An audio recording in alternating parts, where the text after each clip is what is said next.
So Sony is reportedly not happy with Bungie. They're not happy with Naughty Dog. All these companies are taking too long to make games, and Sony wants money, money, money, money.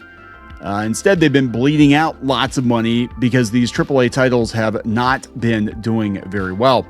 So I gotta give a hat tip to Mr. T on X for sending me this link from Dom the Bomb. Jason Schreier recently commented that Sony is reportedly upset with Naughty Dog over no new game releases in the entire PlayStation 5 generation thus far and the gigantic budget of Intergalactic. Oh, they definitely have an issue with that. Now, apparently this extends to the other studios as well.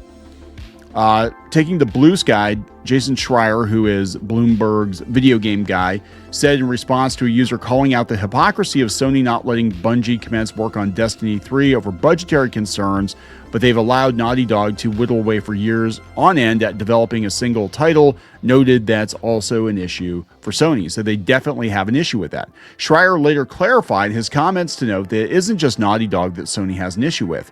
It wouldn't need any clarification if people would stop just posting my replies out of context with wildly misleading tweets and headlines. I reported that Sony hadn't greenlit Destiny 3 because of the cost. Someone said something about Sony having an issue with Destiny 3's cost, but not Naughty Dog's cost. I said, of course they had an issue with Naughty Dog's cost.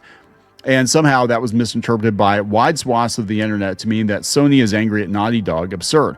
Well, I think they're angry that they're not getting a return on their investment.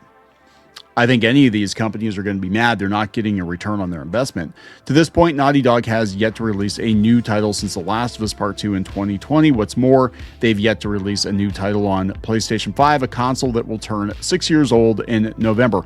Oh, don't worry, guys. We're going to be playing the PlayStation 5 until 2032. At the rate things are going now. So we got lots of time. So far, their output has been limited to a port of Uncharted 4 and its Lost Legacy expansion to the PlayStation 5, a second remaster of the first The Last of Us, also for PlayStation 5, plus a remaster of The Last of Us Part 2, a title that was playable on PlayStation 5 as is. So as far as we know, they're working on Intergalactic, and people are not excited about this one from what they've seen. I have no idea how it's going to go. Maybe it'll come out for the PS6. But there we go, guys. Sony apparently a little concerned about the amount of time and money that is being spent on these games, according to The Gamer and Jason Schreier.